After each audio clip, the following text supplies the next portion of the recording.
masih di viskositasnya karena ini yang paling penting.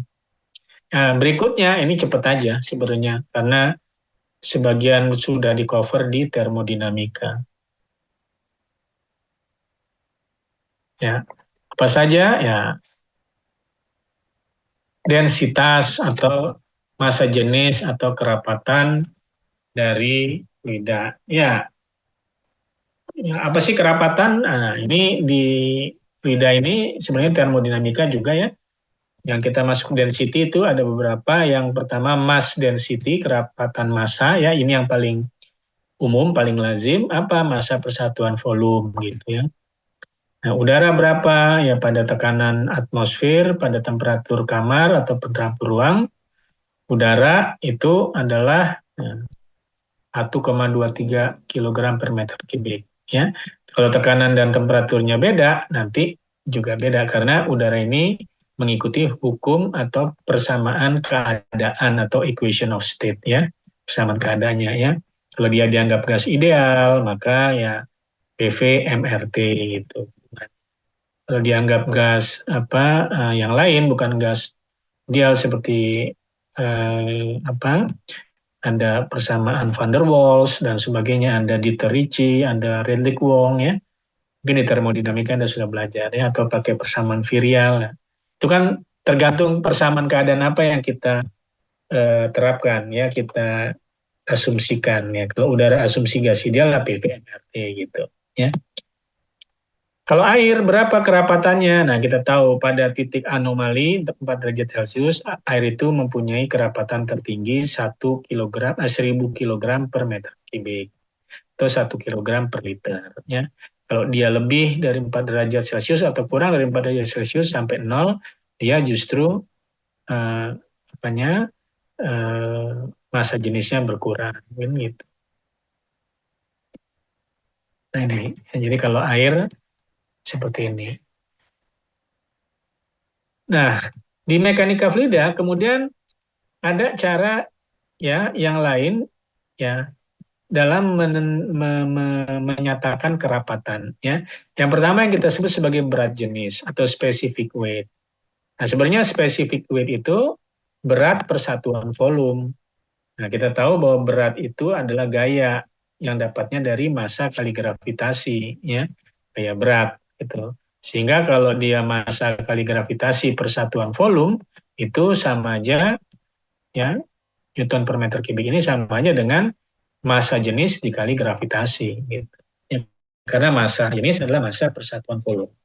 Sedangkan berat jenis berat persatuan. Jadi kalau massa itu kalau berat itu W sama dengan M kali G, maka gamma ini adalah rho kali G ya.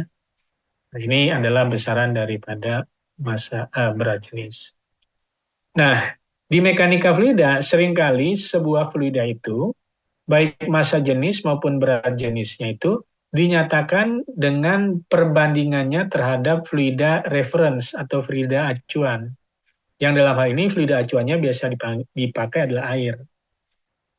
Nah, perbandingan massa jenis dari sebuah fluida terhadap massa jenis air atau berat jenis sebuah fluida terhadap berat jenis air itu dinamakan sebagai density relatif atau kerapatan relatif ya relative density atau biasa sebut juga sebagai gravity specific gravity atau gravitasi jenis ya atau populer disingkat dengan SG ya specific gravity. Nah, ini di mekanika fluida banyak dipakai ya. Jadi kalau kita alih-alih misalnya mengatakan fluida ini massa jenisnya berapa kilogram per meter kubik. Nah, alih-alih itu instead of mengatakan itu di mekanika fluida kita lebih umum mengatakan SG-nya 0,7 gitu. Ya kalau SG-nya 0,7 itu berarti massa jenisnya 0,7 kali massa jenis air gitu.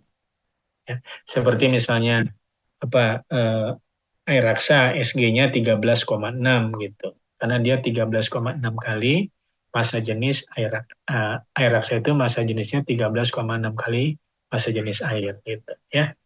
Itu yang disebut sebagai relative density atau specific gravity dalam mekanika fluida. Nah, kemudian karena fluida selain liquid kita juga masuk kategori fluida adalah gas, ya, maka sifat-sifat gas ini juga penting, ya. Apa saja yang mengatur gas? Ya, contohnya adalah hukum gas ideal, ya. Jadi kalau kita lihat hukum gas ideal ya secara termodinamika. Jadi ini kita pakainya gas ideal aja lah ya, perumpamaannya ya dalam latihan-latihan soal nanti atau dalam ujiannya atau dalam menangani persoalan-persoalan umum mekanika fluida ya. Kalau udara misalnya ya kita anggap gas ideal hidrogen, gas ideal nitrogen, gas ideal begitu aja.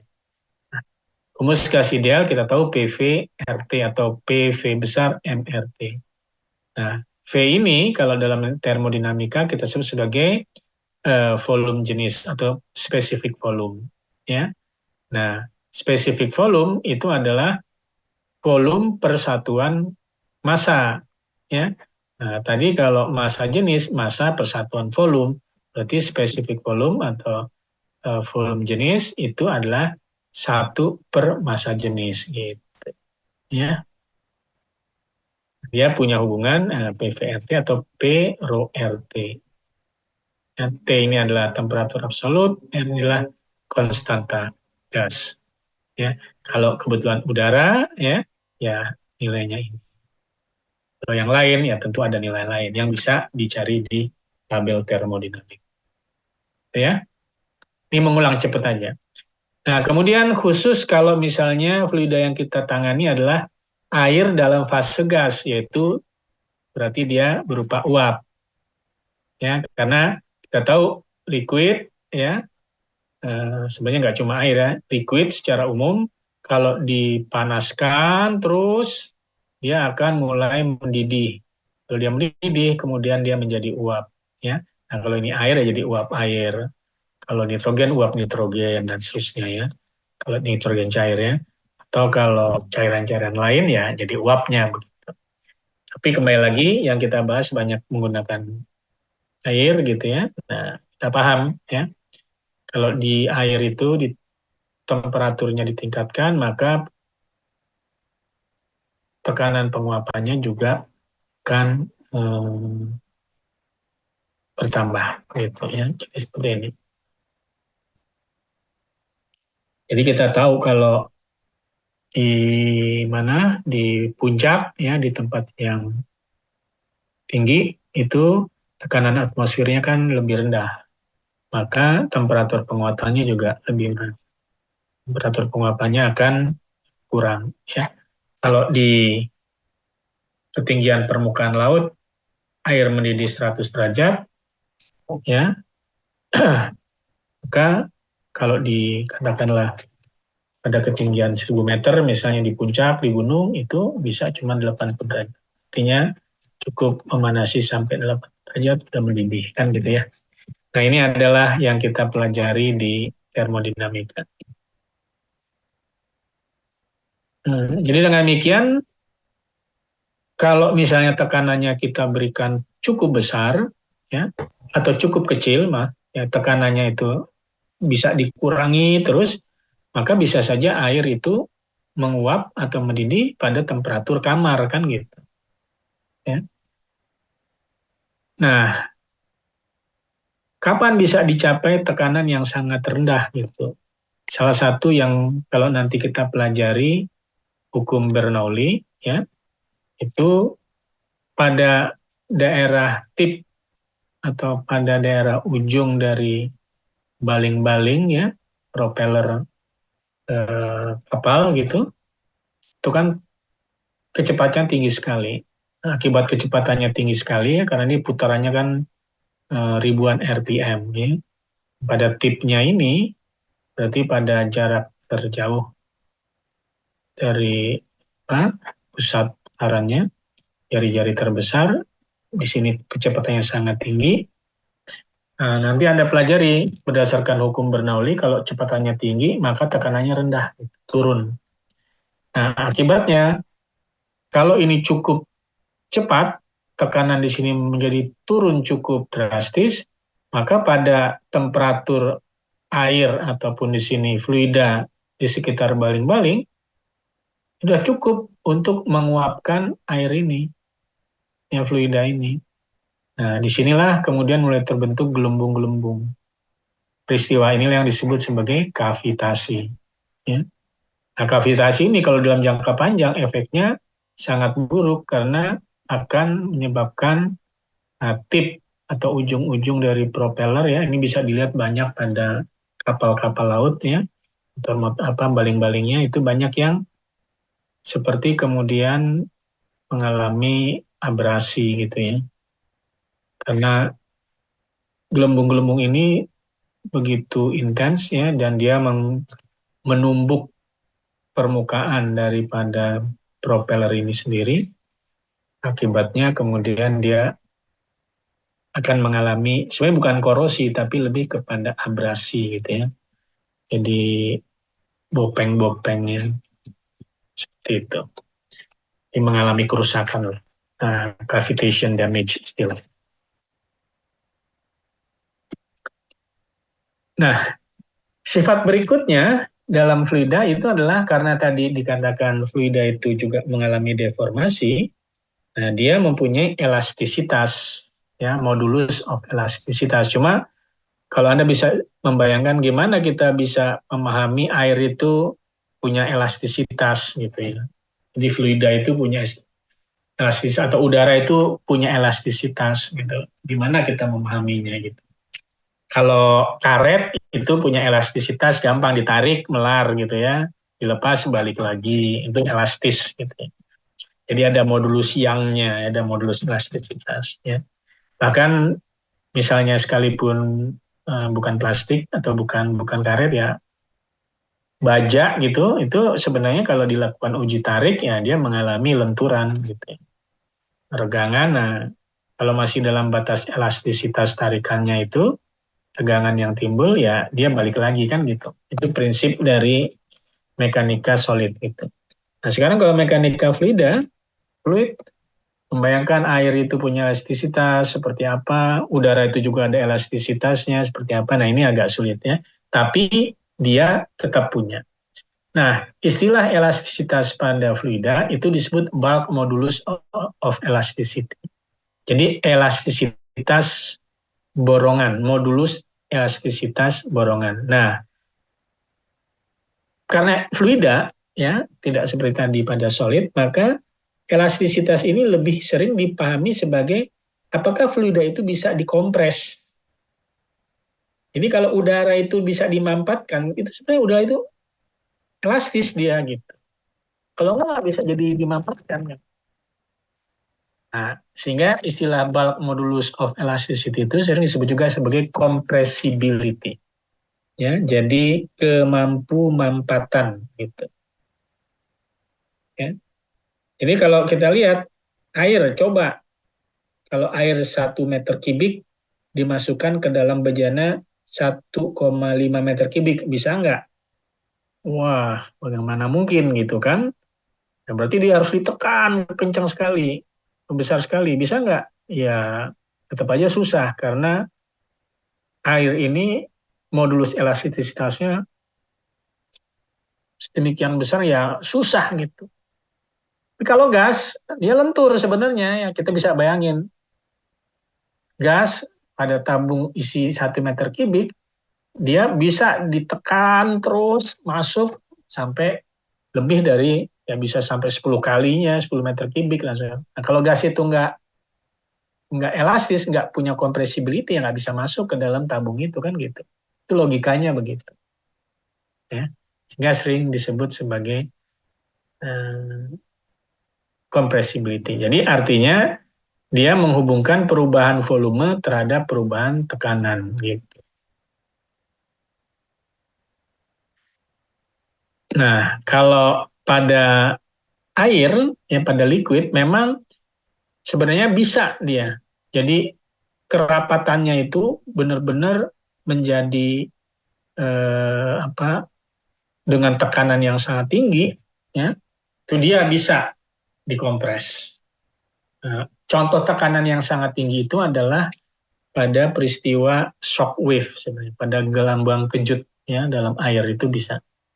Jadi kalau kita pakai teknik visualisasi yang disebut Schlieren ya, nanti kita juga bisa belajar ya, yang mengambil mata kuliah lanjut visualisasi aliran. Nah, air kalau atau udara kalau bergerak pada kecepatan lebih dari berapa kali kecepatan suara, Mach number gitu ya, itu dia terkompres karena saking cepatnya.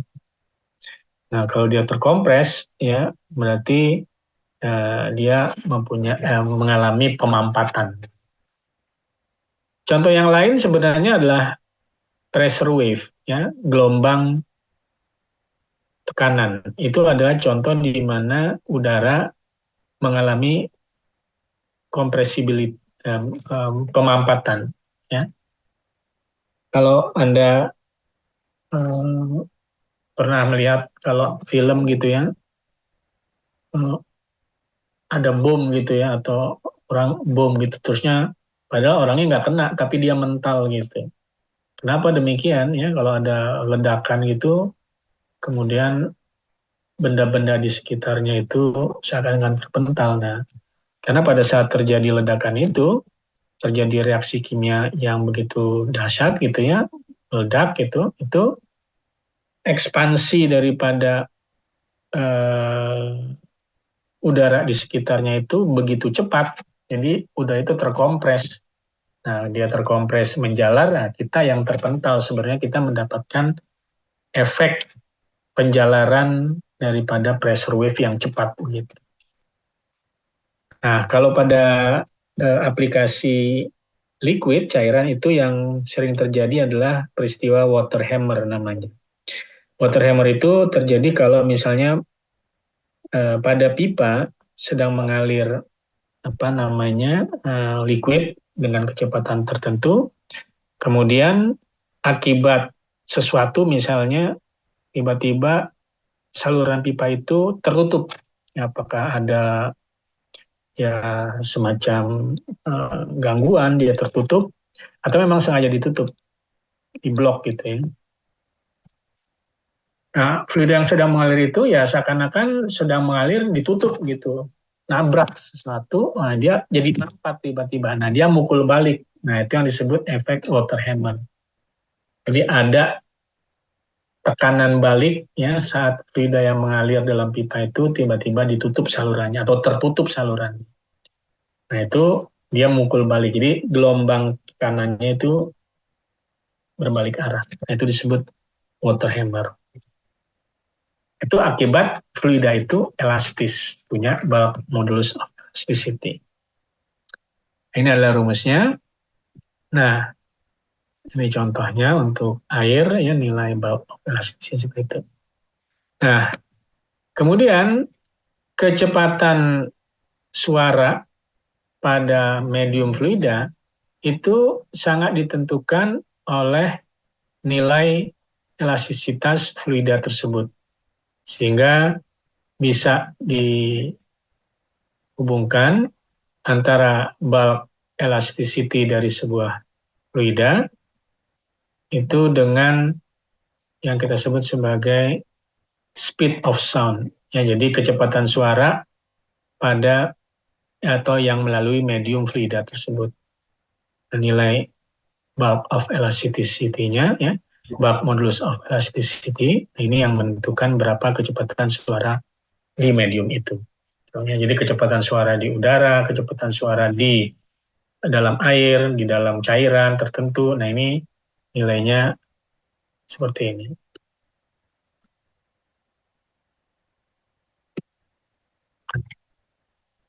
Terakhir, satu sifat yang juga aspek mekanika fluidanya cukup banyak dipakai atau banyak diaplikasikan, yaitu yang disebut sebagai tegangan permukaan. Ya, karena kembali lagi bahwa fluida ini efek geseran, tegangan, dan sebagainya itu penting, maka salah satu yang juga menjadi sifat fluida yang perlu diperhatikan, yaitu yang kita sebut sebagai tegangan permukaan. Nah, fenomena tegangan permukaan ini sebenarnya fenomena yang bisa atau sering kita amati, ya. Misalnya apa? Contohnya serangga itu bisa seakan-akan tidak tenggelam, dia bisa berdiri di permukaan air. Kok bisa gitu ya? Nah, contoh yang ada di sini nih, ada kalau Anda punya silet gitu ya, tahu ya pisau silet itu, atau bahkan jarum sekalipun, Anda taruh di permukaan air yang tenang gitu ya, tapi naruhnya tuh pelan-pelan, naruhnya harus hati-hati, itu bisa nggak tenggelam dia. Meskipun kita tahu baik silet ataupun jarum itu bahannya adalah misalnya logam, ya. Tapi kalau naruhnya sembarangan ya tenggelam gitu ya. Ini naruhnya pelan-pelan gitu ya, ditaruh. Misalnya kalau silet tuh supaya permukaan dia kan bentuknya kan pelat gitu ya. Itu bisa smooth gitu ya. Itu dia tidak tenggelam. Apakah dia mengapung pada saat itu? Iya, dia memang mengapung, tapi bukan karena gaya apung gitu sebenarnya. Ya, karena kalau menurut teori buoyancy, eh, saat itu dia harusnya dia tenggelam. Tapi bisa tidak tenggelam, kenapa? Nah, ini karena adanya yang disebut tegangan permukaan. Jadi, tegangan permukaan ini timbul karena adanya ketidakseimbangan antara gaya kohesi, ya, yang bekerja pada molekul-molekul cairan dalam hal fluida ini, ya, jadi ketidakseimbangan antara kohesi force, ya, dengan, nah ini, net adhesive force at the fluid surface. Jadi, kalau kita lihat tegangan permukaan itu terbentuk karena fluidanya ini sebenarnya ada dua. Nah, di sini kan ada air dan ada udara. Itu dua-duanya fluida. Nah, dua-duanya fluida ini molekulnya berbeda. Di dalam air, antara molekul-molekul air ini, kayaknya gaya kohesi disebut. Di permukaan, nah ini, di permukaan makanya, yang merupakan interface atau permukaan sentuh antar muka, gitu ya, antara air dengan udara misalnya, yang bekerja pas di permukaan ini adalah gaya adesi gitu namanya.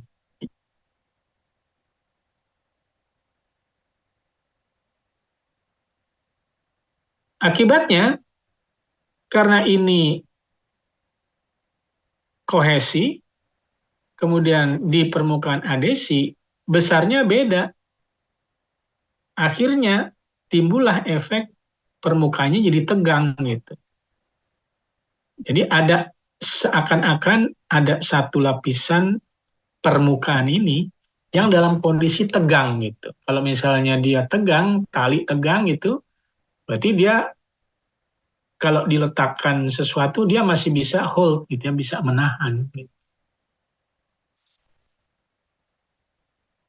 Nah, tegangan ini kita sebut tegangan permukaan. Akibatnya dia bisa menghasilkan kalau tegangan persatuan luas atau persatuan kontak gitu ya. Kalau ada bendanya dia akan timbul gaya, ini gaya permukaan. Jadi intensitas, nah, dikatakan intensitas molecular attraction per unit length along any line in the surface is called the surface tension. Jadi tegangan permukaan ini yaitu tegangan pada permukaan, ya, kontak, ya, tegangan permukaan, tegangan yang timbul pada permukaan kontak sepanjang, ya, yang mengelilingi permukaan kontaknya. Jadi pada silet ini sepanjang per garis kontaknya, kontak lainnya ini, permukaannya ini dengan ini, itu bekerja tegangan permukaan tadi.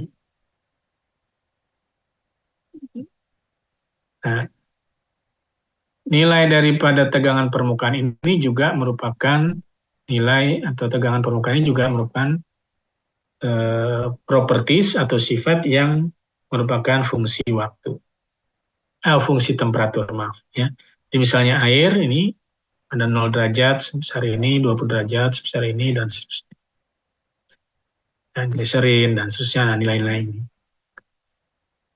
Surface tension juga bisa dilihat ya pada fenomena kalau Anda punya sabun film ya, film sabun ya, kalau kita dulu masih kecil kan suka tuh air sabun kalau kita buat jadi gelembung-gelembung ya, kita ada wire, ada kawat bulat biasanya kita celupkan, nanti ada permukaan sabun yang kelihatan menempel di seluruhnya. Ini juga di liquid film, ini adalah fenomena yang terjadi akibat adanya tegangan surface tension, tegangan permukaan. Dan surface tension ini juga fungsi dari temperatur, tadi sudah dikatakan.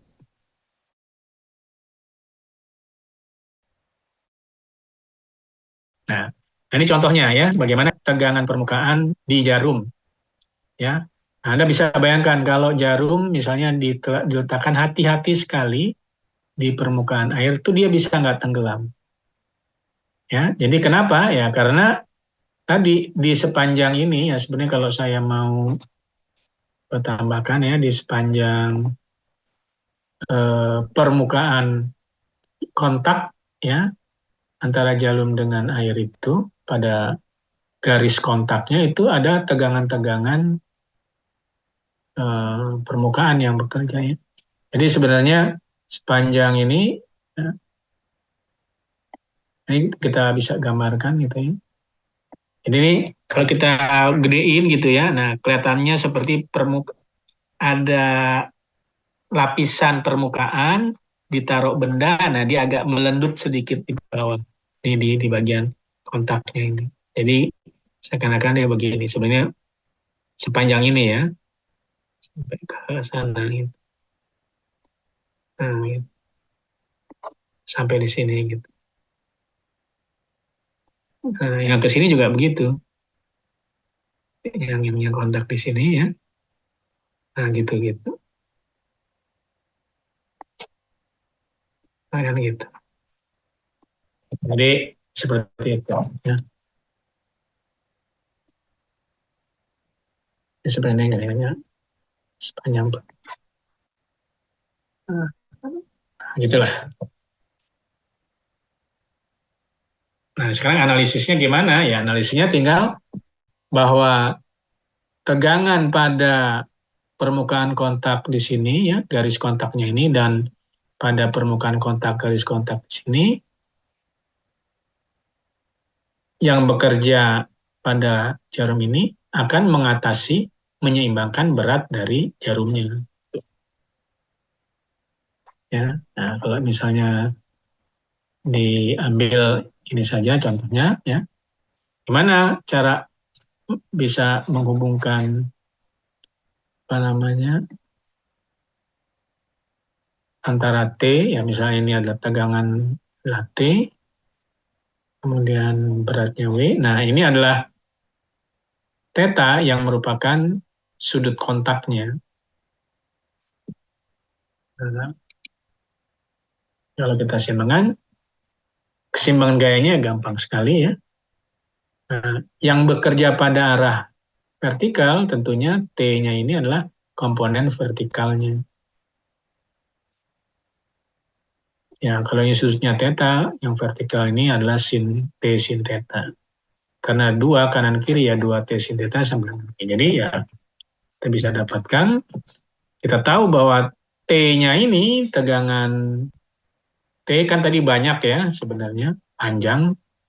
Totalnya adalah tegangan permukaan kali, nah ini berapa panjangnya, yaitu L. Ya, ini sudah T total ya, tadinya T-nya sebenarnya distribusi merata sepanjang ini. Inilah T totalnya. Sigma S kali L, maka dari situ Jadi 2T sin theta ya 2 sigma S kali L sin theta adalah sama dengan berat dari jarumnya. Sorry. Ya, oke. Jadi kalau mau dicari hubungannya ya ini, ya, kesetimbangannya. Fenomena tegangan permukaan juga ini kalau kita lihat surface tension di bubble, ya, di apa namanya gelembung gitu. Nah, beberapa textbook membedakan antara bubble dengan apa namanya kalau gelembung, satunya lagi istilahnya ada dua. Aku lupa saya nanti saya jelasin. Pokoknya ada yang melihat bubble ini ketebalannya itu diperhitungkan, ada yang droplet ya, satunya lagi droplet. Droplet itu ketebalannya tipis sekali hingga anggap hanya satu permukaan gitu. Nah, bubble atau droplet ini bisa mempertahankan bentuknya, misalnya dia bola gitu ya. Kenapa? Karena pada permukaannya itu, ya kalau dibelah, ada tegangan permukaan yang menjaga dia. Sehingga nanti bisa ditemukan atau dicari hubungan antara eh, perbedaan tekanan dalam dan luar yang menjaga bubble itu terbentuk ya. Jadi kalau dia kayak bola-bola inilah, gelembung sabun ya, kalau misalnya dia kita buat itu kan dia mempertahankan bentuknya sampai kemudian bisa pecah gitu ya. Nah itu bisa terbentuk seperti itu. Kenapa? Karena antara perbedaan tekanan di dalam dan di luar gelembung dan di permukaan gelembung itu sendiri ada tegangan itu saling membalans. Jadi gaya akibat perbedaan tekanan ya antara eksternal dan internal yaitu delta P. Nah, kemudian bekerjanya pada yang terbesar itu pada ruas penampang kalau dia bola ya di tengah-tengah, nah, VR kuadrat seperti itu. Nah, pada permukaan ini, ada permukaan di tengah-tengah, kalau dia asumsinya bentuknya bola sempurna gitu ya, itu bekerja tegangan permukaan. Nah, di keliling ini.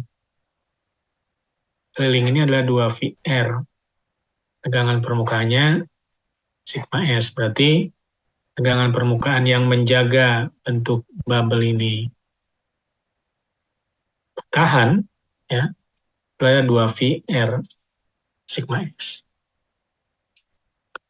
Maka kalau bubble ini selama belum pecah, ya ada balance keseimbangan antara gaya akibat beda pressure ya dan yang mengatasinya ini supaya nggak pecah itu adalah tegangan permukaan sebesar ini. Gaya permukaan sebesar 2VR sigma X. Nah, tinggal disamakan. Dari situ kita bisa menghitung berapa beda pressure antara luar dan dalam bubble itu. Kira-kira begitu.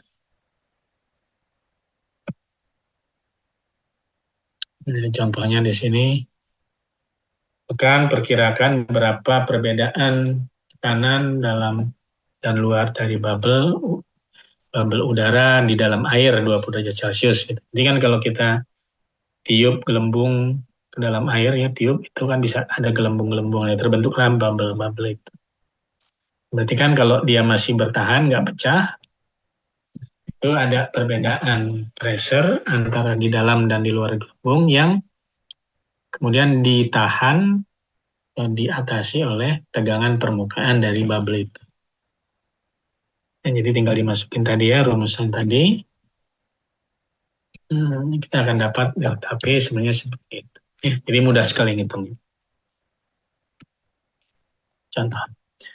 Nah, fenomena lain yang juga penting akibat adanya tegangan permukaan itu adalah fenomena yang kita sebut meniskus, yaitu fenomena yang terjadi pada peristiwa kapilari atau pada pipa-pipa kapiler. Jadi kalau misalnya kita lihat, kalau di sini adalah pipa kapiler, tapi pipa kapiler itu hanya pipa yang diameternya kecil sekali ya. Ini hanya digambarkan, dilebih-lebihkan aja untuk melihat. Kenapa? Kalau kita lihat, kalau pada pipa kapiler, misalnya dicelupkan pipa yang kecil ke dalam bak air, nah itu nanti airnya itu kan keangkat naik ke atas. Jadi ada seakan-akan dia merambat ke atas. Itu kan gejala kapiler namanya. Nah ini adalah akibat adanya surface tension. Itu yang terjadi pada air. Tapi gejala yang sebaliknya justru kalau airnya, liquidnya, fluidanya itu misalnya air raksa. Justru kalau dimasukkan pipa kapiler, yang ada di dalam pipa kapilernya itu justru bukannya naik, airnya malah turun gitu. Kenapa ini terjadi? Nah ini adalah akibat adanya surface tension tadi. Nah, misalnya di sini antara air, kemudian pipa kapiler terbuat dari gelas misalnya. Nah, di sini antara air dan gelas itu ya ini pada permukaan kontaknya itu timbul tegangan permukaan di sekeliling ini. Nanti kita coba. Jadi kalau saya gambarkan,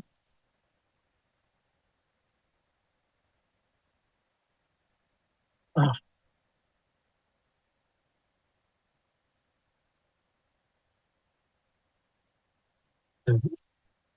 di sekeliling ini ya yang itu, nah di sekeliling permukaan pipa ini itu ada kontak gitu.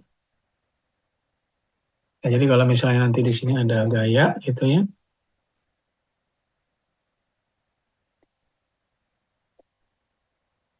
nah, gayanya maaf,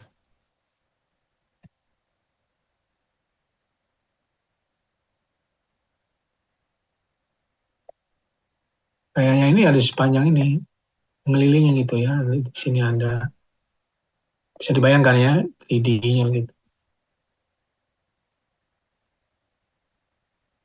Bagian belakang sana juga ada. Nah, sekeliling itu, nah itu dia akan mengangkat airnya gitu. Akibat permukaan antara water ya dan udara itu merkuri, dan kalau merkuri ke bawah arahnya justru dia akan menarik ke bawah.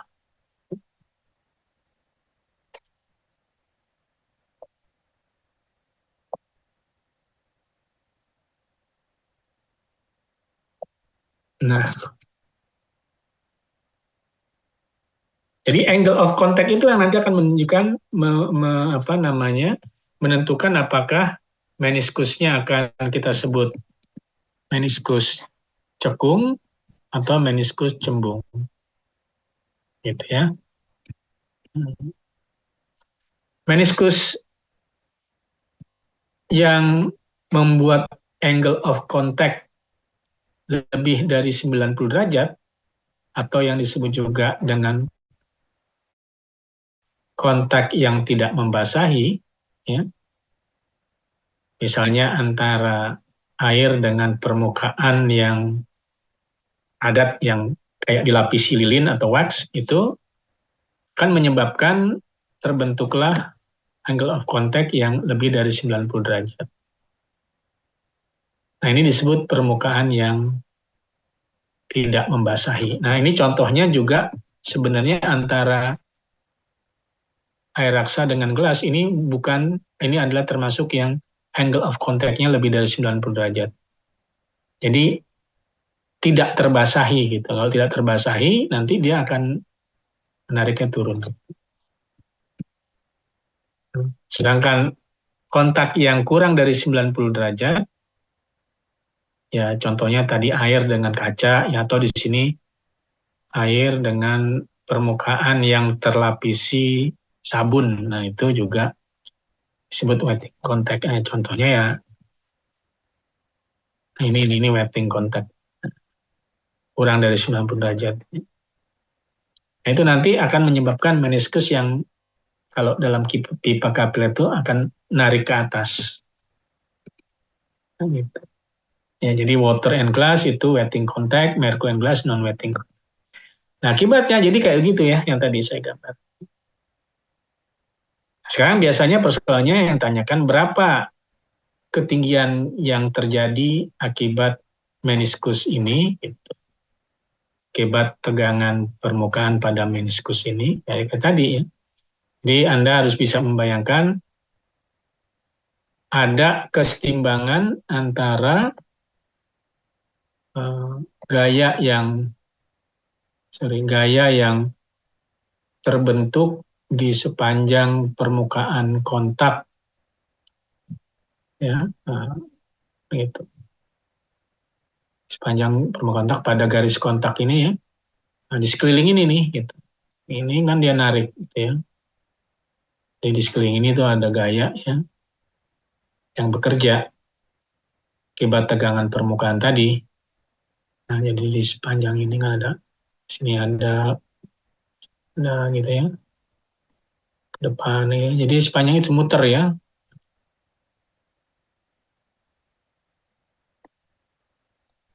Itulah ya, bisa kebayang ya, di sepanjang sana juga, di belakang sana ada gitu kan.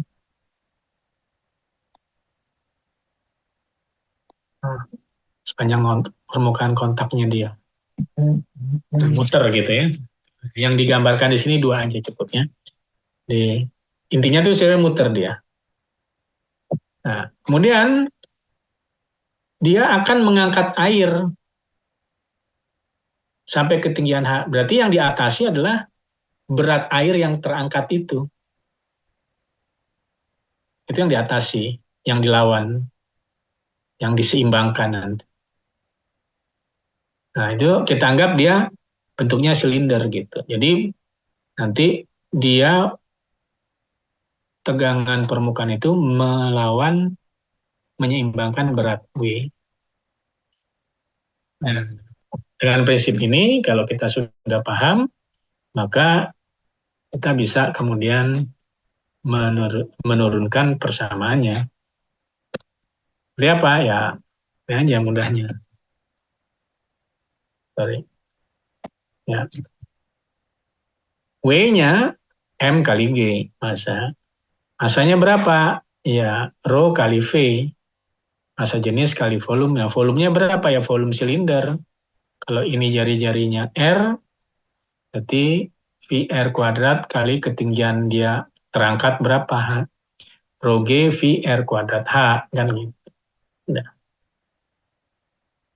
Nah, kemudian sekeliling ini, gaya yang mengatasi W ini tentunya yang komponen vertikal aja. Nah, kalau permukaan kontaknya ini V kita sebut ya, V, maka hubungannya kalau antara sudut V dengan komponen yang vertikal dari gaya sekeliling ini kan berarti line of action-nya adalah keliling, yaitu 2VR, nah, tegangan permukaannya sigma S, berarti 2VR sigma S. Tapi komponen yang vertikalnya ya tentunya kalau di sini gambarnya sigmanya, V-nya di sini lah cos hubungannya ya. Karena ini garis miring, nah ini ada di kaki sudutnya ya, berarti bukan di depan sudut ya, di kaki sudut, berarti ini adalah cos hubungannya. Berarti tegangan permukaannya, gaya permukaannya yang bekerja adalah 2VR sigma S cos V. Nah, tinggal disamain aja. W sama dengan surface, maka ketinggian meniskus yang terjadi, yang bisa diangkat naik, itu sebesar ini. Ini adalah H. Berarti. Nah, kira-kira begitu. Nah, dari sini contoh ini, kira ini ada di EMAS ya. Nah, bisa Anda coba pahami ya. Nah, coba dulu ya, persoalannya seperti apa ya. Nanti harusnya jawaban ini bisa dipahami.